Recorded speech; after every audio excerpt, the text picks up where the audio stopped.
Welcome to the Salmon Runs YouTube. Enjoy the video. You're ready. Open an app and bring up the keyboard. Once visible, press and hold the small keyboard icon at the bottom right to reveal options. Make sure you do a firm press or long tap. If you prefer the floating keyboard, pinch inward with 2 fingers on the full keyboard to shrink it.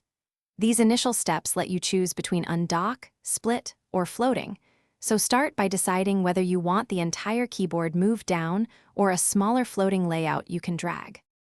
Once you've exposed options, tap undock to release the keyboard from the bottom edge, then drag its top or bottom edge downward until it sits where you like.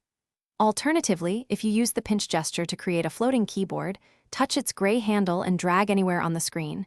This is ideal for one-hand typing. Make sure to use gentle, deliberate drags. Quick flicks can reposition unpredictably. Remember, undocked keyboards stay full size. Floating keyboards are smaller and move more freely.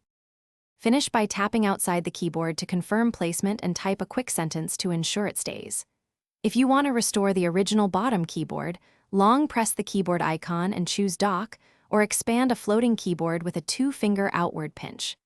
If the keyboard won't move or snaps back, force close the app, reopen it, and try again. If that fails, restart your iPad to clear transient bugs. This single troubleshooting step resolves most issues. Thanks for watching. Consider subscribing if we helped you.